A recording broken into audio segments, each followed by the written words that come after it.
Thank you, ladies and gentlemen. It's very pleased to be joined by assistant coach Tom Coventry for Samoa and players Seilala Lam and Nigel Wong. We'll now open the floor for questions. If you could please raise your hand and a microphone will come your way.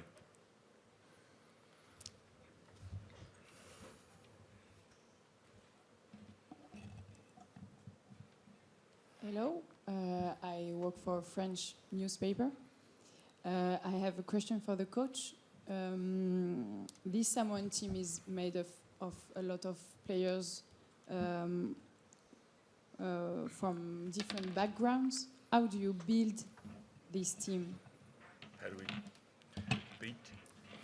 How do you build this team? I'll build. That's a good question. So one of the challenges of coaching Samoa is to bring our players together from all around the world. You're correct, they do play in every part of the globe. So a big part of what we do is we return back to Samoa and we assemble the boys back in their home. We spend a lot of time training with our families and with our public, and we basically reunite with a culture that sometimes the boys are estranged from playing in other parts of the world. So it's a big challenge.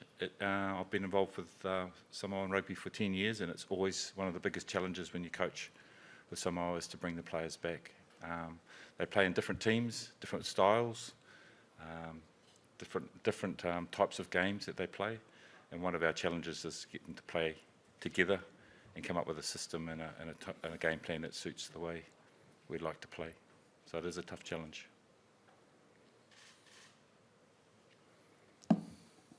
Another question and then we'll go here. Question to Seilala. Just wondering, first question is that you've got quite a few family links within the team, coaches and players. Talk to us a bit about that. And also the fact that you're playing in France, somewhere that has really helped your career go from playing, I think, Final One and now you're at World Cup.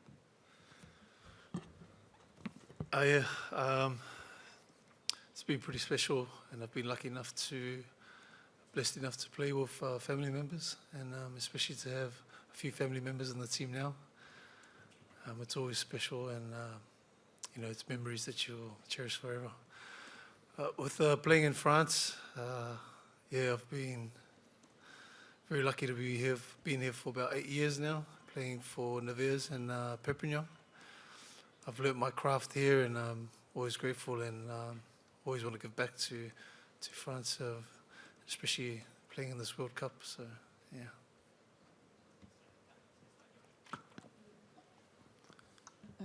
Question for Seilala. In rugby, how do you mix the different style of rugby? How do you mix different styles of rugby in our Samoan team? Everyone has their own attributes, but being a Samoan, we love the physical side of things.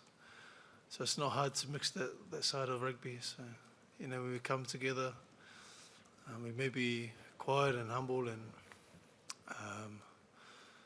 happy people, but when we get on the field, we love those sides of rugby. So, yeah.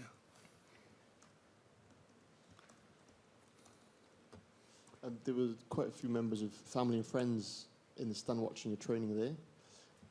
Tom, you mentioned that you guys went back to Samoa for 6, 7, 8 weeks over the summer, so now you're seeing your family and friends for the first time maybe, or for a long time. So how important is it for them to be present at the game as well? Yeah, it's always important because it is our backbone, our family members being here. Without them there, we wouldn't be here, be doing what we're doing. Those that are here with our kids and especially our partners that are holding it down for us. So, I'm lucky enough, my family's here, so it's always special to have the other boys' families here too, just to have a little bit of home here in France. So. I have a question for Tom. Eddie Jones has said earlier today that he expects, it's not controversial from Eddie for once, he said that he's seen rugby change and it's going almost like in blocks of 30 seconds of like blitz playing, and then it gets physical and then you have a rest and you go again. What's your impression of it with your vast experience as a coach? and as a player? And are you seeing rugby going in that same direction as well? Look, I think Eddie makes a good point.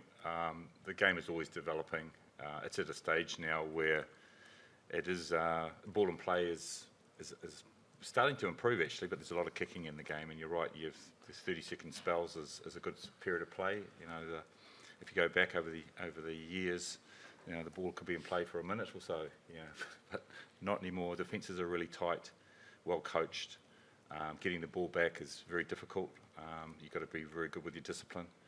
And so, yeah, he's right. It's a very pattern game, and relies very heavily on good discipline and good structures around getting the ball back, but also playing off a good set piece. So, I think he's got a point. Where the game's going to, who knows? It's constantly developing. The lawmakers, the coaches, the players. It's a pretty innovative game, but right at this moment, you're right. I think it is very much like you described.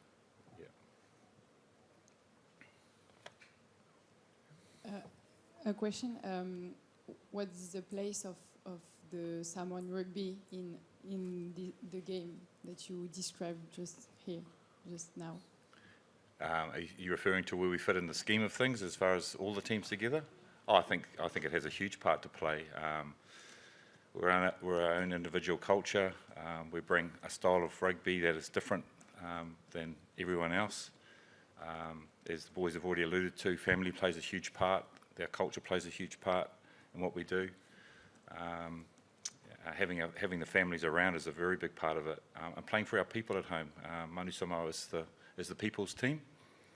So we have a lot of pressure on us to play well, not only for our families, but for the people at home. We're a very small nation of people and very passionate about rugby. And I think that applies to all the Pacific nations. They bring their own flair and style.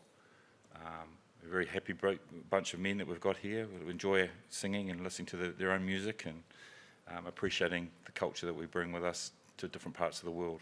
So I think we celebrate the game well and we play with a lot of passion. And I think hopefully you'll be able to see that tomorrow when we play against Chile. And can you describe this different play, this different rugby? I think Salala hit it on the head. The first thing is the physicality. Playing Pacific Island rugby, we played in the Pacific Nations Cup obviously before we arrived here, and you're playing in 33, 34 degrees, very hot and very hard games of football. The physical nature of the game is always high. I suppose for us it's about bringing that physicality and, as I've already mentioned before, a high skill set, making sure that our discipline and our decision making is good. I think the celebration, I think these boys are very skillful with the ball in hand. I think you'll see them play when they get opportunities to play. And I think they put a little bit of pressure on themselves sometimes, but when we're at our best, we're relaxed and we play a style of rugby which everyone enjoys to watch. Question for Nigel. Thank you. Question for Nigel. I think you're right saying you're playing your first World Cup game this weekend, age 33. Do you think you'd ever get there to a World Cup? 33. He's 35, by the way. Yeah, it's always been a big goal of mine to play for Samoa and also at a World Cup. So to be here I'm just pinching myself every day, being in this environment and being here in France for the World Cup. Yes, probably at the later end of my career, but still special. So.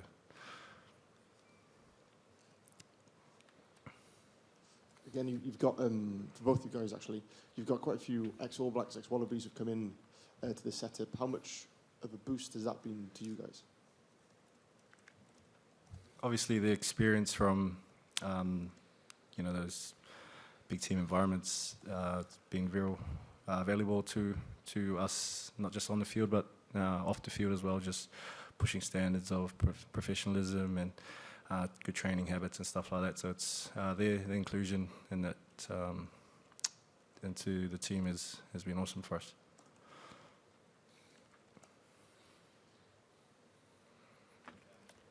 Another question? No, that seems like it's all. Thank you very much, everybody. Good luck for tomorrow. Thank you. That ends the end of match briefing for Samoa. Thank you very much, everyone. Thanks, everyone.